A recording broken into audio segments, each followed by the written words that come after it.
Chapter 2, September 24th, 2022, Saturday.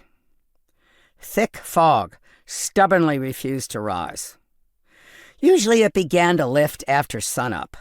Sometimes the fog would linger for a half hour, thick, beginning to thin, then lift a pure white, finally dissipating after an hour or hour and a half. At 8, the clinging fog didn't budge. Riding through it, you felt it sticking to your skin. At least that's how Sister felt. Hounds had not picked up anything, which she also felt was unusual because of the saturated air, the dew on the grass. If that weren't enough, the temperature, low 50s, felt colder. Fortunately, she'd pulled on a cotton t-shirt under her light blue shirt. A navy stock tie with small red polka dots kept her neck warm. The thin deerskin gloves felt good in her hands.